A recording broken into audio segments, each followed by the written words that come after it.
Pemilihan ustadz dan ustazah remaja menjadi suatu ajang yang selalu dinanti oleh masyarakat yang ada di Provinsi Bengkulu. Dan tahun ini merupakan Pintar Season 8 yang dilakukan audisi secara online. Antusiasme dari para peserta berbagai kabupaten kota dalam mengikuti audisi online kali ini tergolong cukup tinggi. Dan kategori ustazah menjadi kategori peserta terbanyak. Dan inilah cuplikan dari 2 video peserta audisi kategori ustazah. Saya awali dengan sebuah salam yang dapat menyatukan kita dalam ikatan tali persaudaraan. Salam yang dianugerahkan oleh Allah Subhanahu wa taala kepada kita. Salam yang selalu dilantunkan oleh para penghuni surga, maka sungguh merugi orang-orang yang tidak menjawabnya. Assalamualaikum warahmatullahi wabarakatuh. Alhamdulillah Rabbil Alamin. Nahmaduhu wa nasta'inuhu wa nastaghfiruh wa na'udzu billahi min sururi anfusina wa min sayyiati a'malina. May yahdihillahu fala mudilla lahu wa may yudlil fala hadiya lahu. Asyhadu an la ilaha illallah wa asyhadu anna Muhammadar Rasulullah. Allahumma shalli ala Muhammadin kullu ma dzakarahu wa dzakiruha wa shalli ala Muhammadin kullu ma ghafala anhu ghafiruha. A'udzu billahi minasy syaithanir rajim. Bismillahirrahmanirrahim. Rabbi shrah li sadri wa yassir li amri wahlul 'uqdatam min lisani yafqahu qawli. Shadaqallahul 'azim wa shadaqallahu rasuluhul karim. Segala puji bagi Allah yang telah memberikan kita banyak sekali nikmat, di antaranya nikmat iman, nikmat Islam, nikmat sehat maupun nikmat sempat. Salawat beserta salam tak lupa pula kita sanjungkan kepada Nabi agung dan mulia, pemimpin orang-orang bertakwa, penjunjung orang-orang beriman. Beliau datang dengan membawa agama Islam yang mana pada akhir zaman nanti Allah tidak akan menerima agama selain agama Islam. Beliaulah yang telah membawa kita dari zaman jahiliyah menuju zaman Islamiyah, dari zaman kegelapan menuju zaman terang benderang. Siapa lagi kalau bukan ya habibina wa syafi'ana wa maulana Muhammad sallallahu alaihi wasallam, kepada keluarganya, sahabatnya, tabi'in dan wali-wali Allah, dan semoga kita semuanya senantiasa menjadi pengikut sunnah beliau dan diakui serta mendapatkan syafaat beliau di yaumul akhir nanti. Amin amin ya rabbal alamin. Tayyib, berdirinya saya di sini, saya akan menyampaikan sebuah tausiah singkat yang berjudul Membawa Perubahan. Nabi SAW berkata bahwa setiap negara adalah pemuda-pemudinya. Hasan al-Banna, seorang tokoh yang ada di Mesir sana, mengatakan, setiap kebangkitan adalah pemuda-pemudinya, dan setiap pemikiran maka pemudalah menjadi panji-panjinya. Tak lupa pula 1400 tahun yang lalu Sayyidina Ali bin Abi Thalib berkata, Syubbanul yaum rijalul ghad. Pemuda hari ini adalah pemimpin masa depan. Tak lupa pula sang at-ta'ulum dari prolog sampai epilog mengatakan di dalam sambutannya, beri aku 10 pemuda, maka akan kuguncangkan dunia, dan beri aku 1000 orang tua, maka akan kucabut Semeru dari akarnya. Begitulah pemuda diibaratkan. Pemuda bagaikan jam 12 siang, paling terik, paling cerah, dan paling membara. Begitulah pemuda. Maka dari itu, jangan menjadi pemuda di bawah rata-rata ataupun rata-rata, akan tetapi jadilah pemuda di atas rata-rata. Assalamualaikum warahmatullahi wabarakatuh. Hamdan lillah wa syukurillah. Assalatu wassalamu ala Rasulillah Muhammad sallallahu alaihi wasallam. Yang terhormat Dewan Juri yang arif dan bijaksana, serta sanak BTV dimanapun kalian berada. Berbicara tentang riah, ada yang tahu apa itu riah? Ria adalah suatu penyakit hati yang bisa menyakiti sebagian besar manusia, baik dalam beramal dan dalam perkataan. Maka orang yang berbuat ria lahirnya berlawanan dengan yang ada di dalam hatinya. Hatinya rusak dan niatnya menjadi jelek. Karena melakukan amal yang baik tanpa disadari dengan hati yang tulus. Tetapi pada hakikatnya dia beramal hanya untuk dilihat orang-orang, biar dipuji orang dan sebagainya. Allah berfirman, A'udzu billahi minasyaitonir rajim. Bismillahirrahmanirrahim. Fawailul lil musallin alladzina hum an salatihim sahun alladzina hum yura'un wa yamna'unal ma'un. Shadaqahul azim. Ayat tersebut memberikan peringatan keras terhadap orang yang berbuat riya. Karena orang yang berbuat riya dalam beribadah akan celaka di akhirat nanti. Bahkan Rasulullah sangat mengkhawatirkan terhadap umatnya yang berlaku riya.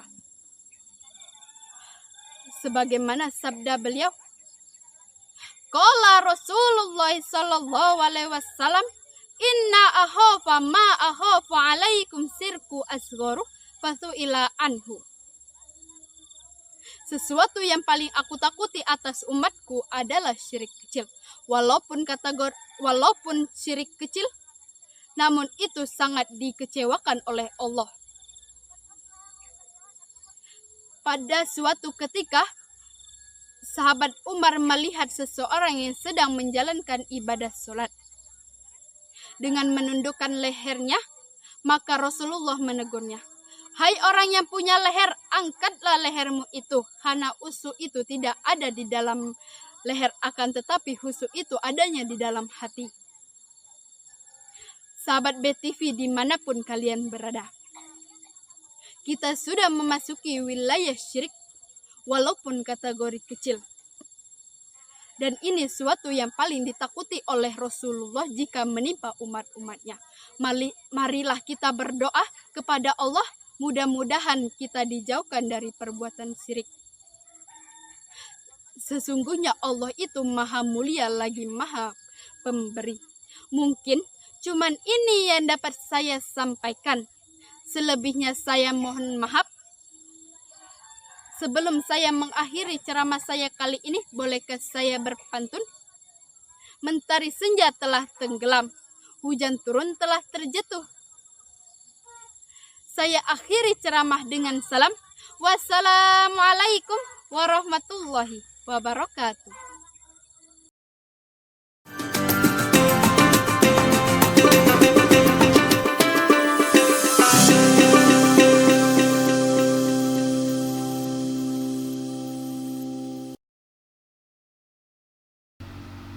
Ratusan peserta ikut mengirimkan video ceramah pada sesi pendaftaran yang dibuka pada bulan lalu.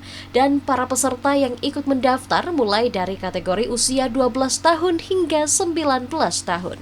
Inilah dua video dari peserta pintar kategori Ustazah. Assalamualaikum warahmatullahi wabarakatuh. Bismillahirrahmanirrahim. Wabihi nasta'inu ala umurid dunya waddin. Wassalatu wassalamu ala ashrafil anbiya wal mursalin wa ala alihi wa sahbihi ajmain. Amma ba'du. Pertama-tama dan yang paling utama, marilah kita panjatkan puja beserta puji syukur kita kepada the King of the King, the Lord of the world, the Creator of everything in the universe is Allah Subhanahu wa Ta'ala. Seluas langit bumi, sebesar penjuru galaksi, nikmat Allah yang akbar tak ada bandingannya, meskipun dengan sajak-sajak indah dan aduhai sekali. Yang kedua setelah yang pertama, sholawat bertangkaikan salam, tak lupa kita curah limpahkan kepada seorang tokoh revolusioner, seorang direktur yang tak berdasi, seorang guru tanpa sertifikasi. Ia adalah kekasih Allah, berpangkat Rasulullah, bertitel Habibullah. Ia adalah Habibana wa Nabiyana, Kanjeng Nabi Muhammad sallallahu alaihi wasallam yang telah membawa kita dari zaman kebodohan menuju zaman penuh ilmu pengetahuan. Baiklah, berdirinya saya di sini bukan untuk memamerkan baju saya yang sederhana ini, bukan pula untuk memperlihatkan wajah saya yang alhamdulillah cantik ini, melainkan berdirinya saya di sini untuk menyampaikan sepatah dua patah kata yang insya Allah saya patahkan menjadi beribu-ribu kata, bahkan berjuta-juta kata, yang saya beri judul keutamaan sholat 5 waktu. Sholat berasal dari bahasa Arab yang berarti doa. Sholat dapat diartikan sebagai ibadah yang diawali dengan takbiratul ihram dan diakhiri dengan salam. Sholat terbagi menjadi 2 macam, yaitu sholat sunnah dan sholat fardu. Sholat sunnah contohnya sholat duha, sholat tahajud, dan sholat tahiyatul masjid. Dan sholat fardu adalah sholat yang kita lakukan 5 kali selama sehari. Adapun keutamaan sholat 5 waktu. Yang pertama, sholat sebagai penolong. Allah Subhanahu wa Ta'ala melarang kita untuk berkeluh kesah, dan Allah Subhanahu wa Ta'ala juga melarang kita untuk bersedih. Jika kita mempunyai masalah, maka minta tolonglah kepada Allah dengan sholat. Yang kedua, sholat dapat mencegah dari perbuatan keji dan mungkar. Masa sih sholat dapat mencegah dari perbuatan keji dan mungkar? Apa gak salah tuh? Ya memang gak salah sih, karena jika kita sholat dengan sebenar-benarnya dan uduk dengan sebenar-benarnya juga, insya Allah kita dapat tercegah dari perbuatan keji dan mungkar. Seperti firman Allah dalam surah Al-Ankabut ayat 45 yang berbunyi, A'udzu billahi minasyaitonir rajim. Bismillahirrahmanirrahim. Innas sholata tanha 'anil fahsya'i wal munkar. Shadaqallahul azim. Yang artinya, aku berlindung kepada Allah dari godaan setan yang terkutuk dengan menyebut nama Allah yang Maha Pengasih, tak pernah pilih kasih, yang Maha Penyayang, yang sayangnya takkan pernah terkurangkan. Sesungguhnya sholat dapat mencegah dari perbuatan keji dan mungkar. Maha benar Allah dengan segala firman-Nya. Hadirin wal hadirat rahimakumullah. Yang ketiga atau yang terakhir, sholat dapat mencegah dari sifat kikir. Bismillahirrahmanirrahim. Pak Camat membeli tomat, yang beli harus hormat. Kalau kalian semua adalah umat Nabi Muhammad, jawablah salam saya dengan penuh semangat. Assalamualaikum warahmatullahi wabarakatuh. Innal hamdalillahi nahmaduhu wa nasta'inu wa nastaghfiruhu wa na'udzu billahi min syururi anfusina wa min sayyiati a'malina. May yahdihillahu fala mudilla lahu wa may yudlilhu fala hadiya lahu. Asyhadu an la ilaha illallah wa asyhadu anna Muhammadar Rasulullah allazi la nabiyya ba'da wa rasulullah ba'da amma ba'du. Pertama dan paling utama, marilah kita panjatkan puja berserta syukur kita atas kehadiran Allah Subhanahu wa Ta'ala, yang mana yang telah memberikan kita kesehatan, kenikmatan yang kita dapat rasakan pada saat ini. Tak lupa pula salawat serta salam selalu kita sanjung agungkan kepada baginda kita, imam di waktu salat, panglima di waktu perang, penegak kata tauhid, la ilaha illallah. Siapa lagi kalau bukan Nabi Muhammad sallallahu alaihi wasallam. Permisa yang dirahmati Allah Subhanahu wa Ta'ala, pada kesempatan kali ini saya akan membawakan ceramah yang berjudul berbuat baik kepada orang tua. Apakah permisa yang dirahmati Allah Subhanahu wa Ta'ala tahu apa itu berbuat baik kepada orang tua? Mari kita berbicara tentang nilai luhur di dalam Islam. Islam telah mengajarkan kita untuk selalu berbuat baik kepada orang tua. Orang tua adalah anugerah besar dari Allah Subhanahu wa Ta'ala yang telah memberikan kita kehidupan, kasih sayang, dan perhatian sejak kita lahir. Allah Subhanahu wa Ta'ala berfirman dalam surat Al-Isra ayat 23 yang berbunyi, A'udzu billahi minasyaitonir rajim. Bismillahirrahmanirrahim. Wa qada rabbuka alla ta'budu illa iyyahu wa bil walidaini ihsana. Sadaqallahul azim. Yang artinya, dan Tuhanmu telah memerintahkan agar kamu tidak menyembah selain kepadanya, dan hendaklah kamu berbuat baik kepada ibu bapakmu sebaik-baiknya. Jika salah seorang di antara keduanya atau kedua-duanya lanjut umur dalam peliharaanmu, maka janganlah sekali-kali kamu mengatakan perkataan dan ucapkanlah perkataan yang mulia. Ayat ini sangat jelas mengajarkan kepada kita pentingnya berbuat baik kepada kedua orang tua kita. Kita diwajibkan untuk selalu mendengarkan dan menghormati mereka, dan kita dilarang mengatakan perkataan dan apalagi membentak mereka sekalipun dalam situasi yang sangat sulit. Rasulullah SAW juga mengajarkan kepada kita pentingnya berbuat baik kepada orang tua. Beliau bersabda, tidak masuk surga seseorang yang durhaka kepada orang tuanya. Hadis riwayat Imam Ahmad. Ini adalah peringatan yang sangat serius, pentingnya mendengarkan dan menghormati kedua orang tua kita. Kita harus tahu dan ingat selalu pengorbanan dan kasih sayang mereka kepada kita tak terhingga. Selain itu, berbuat baik kepada orang tua adalah salah satu jalan menuju ke surga. Oleh karena itu, mari kita semua berkomitmen untuk selalu berbuat baik kepada orang tua kita. Kita harus menghargai, menghormati, dan menyayangi mereka sepanjang hidup kita. Semoga Allah senantiasa memberikan kita kesehatan, kenikmatan, kesempatan untuk kita dapat menjalankan semua amanah-amanah yang telah Beliau berikan kepada kita.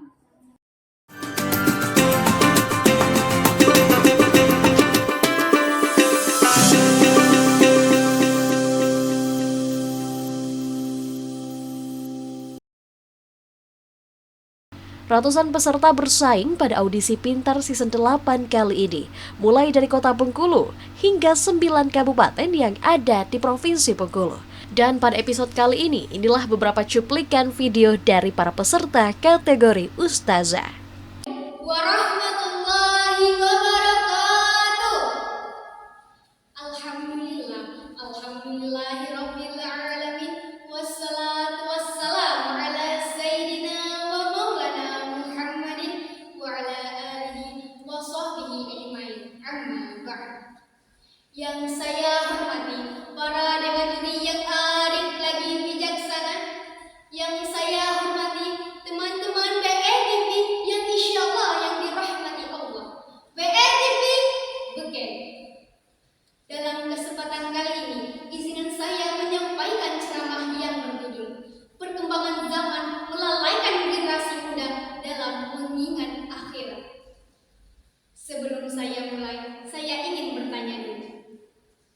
Ada yang tahu kenapa sebagian dari anak muda itu lalai dalam mengingat akhirat? Ada yang tahu? Salah satu penyebab anak muda lalai dalam mengingat akhirat adalah mencintai dunia. Mencintai dunia berlebih-lebihan. Rasulullah bersabda, "Hubbud dunya rasul kulli khati'ah." Mencintai dunia adalah akar dari segala kesalahan. Hadis riwayat Baihaqi. Di zaman yang semakin maju, teknologi yang semakin canggih, seharusnya anak muda semakin hebat, ini malah sebaliknya. Anak muda kebanyakan mendatangi tempat-tempat hiburan daripada mendatangi masjid. Anak muda lebih tertarik dengan game online daripada membaca Al-Quran. Anak muda lebih suka menjadi content creator daripada menuntut ilmu.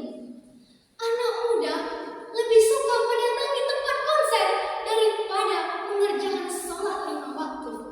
Anak muda lebih suka mengupload video daripada sholat tadarus. Di bulan suci Ramadan, bukannya berpuasa, malah mengonsumsi narkoba, betul? Na'udzubillah. Ubur-ubur ikan lele. Ingat Allah ya lele.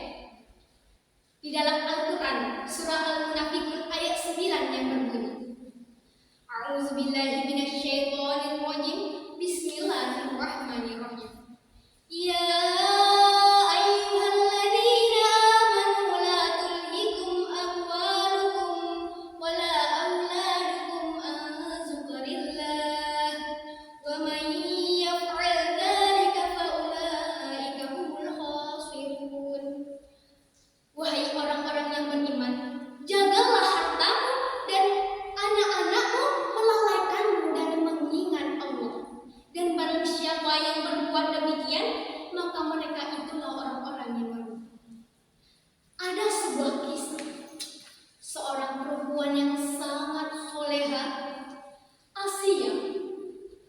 dari Raja Fir'aun yang hidup di kerajaan bersama Raja Fir'aun, dikelilingi dengan orang-orang kafir.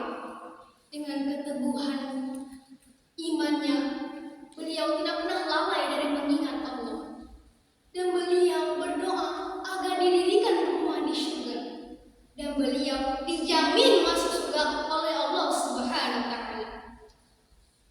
Dari kisah ini, orang yang dekat dengan Allah Subhanahu wa Ta'ala ialah orang yang tidak pernah lalai dari mengingat akhirat.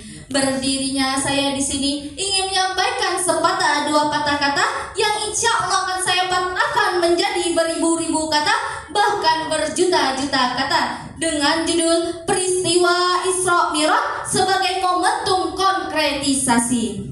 Hadirin yang dirahmati Allah, seperti yang kita tahu bahwasannya Isra Mi'raj adalah peristiwa agung, yaitu di mana Allah Subhanahu wa Ta'ala memberikan keistimewaan kepada Nabi Muhammad bisa berjalan dengan malaikat Jibril dari Masjidil Haram Mekah menuju Masjidil Aqsa Palestina, kemudian dari Masjidil Aqsa Palestina ke Sidratul Muntaha untuk menemui Sang Pencipta alam semesta, yakni Allah Subhanahu wa Ta'ala. Penegasan ini sebagaimana firman Allah dalam Al-Quran surah Al-Isra ayat 1 halaman 282 juz 15. A'udzu billahi minasy syaithanir rajim.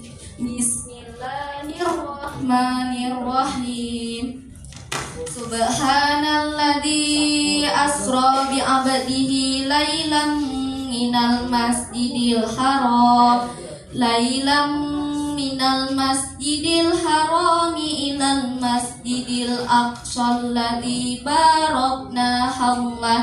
alladzi barakna haulahu linuriyahu min ayatina innahu huwas samiul basir, yang artinya aku berlindung kepadamu ya Allah dari godaan syaitan yang terkutuk dengan menyebut namamu ya Allah yang maha pengasih lagi maha penyayang.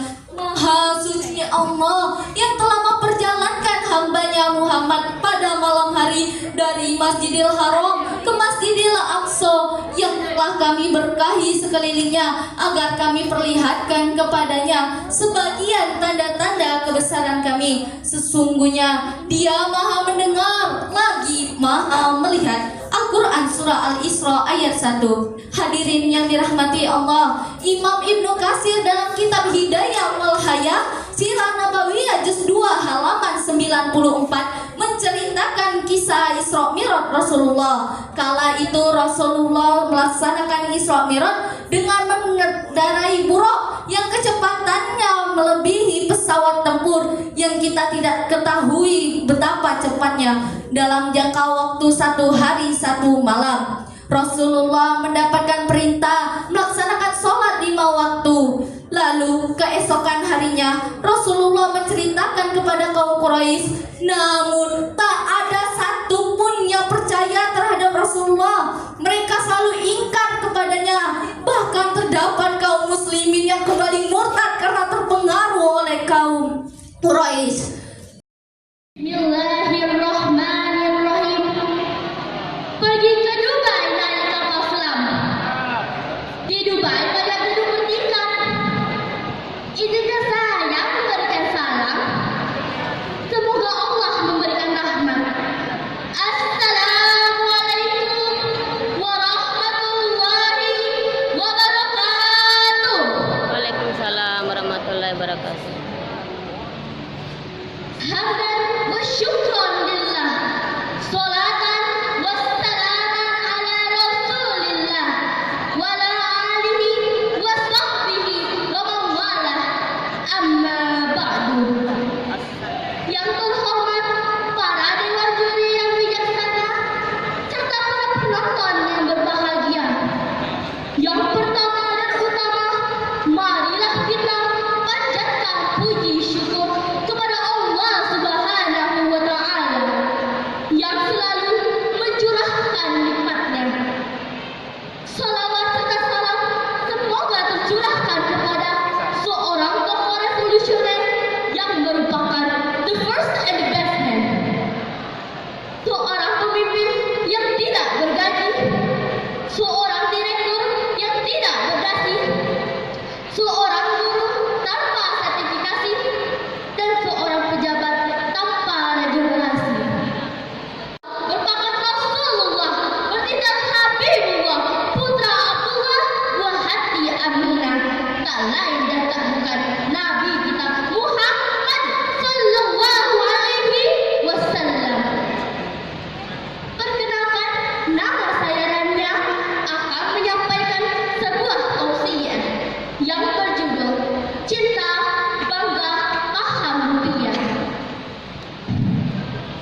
Ketiga,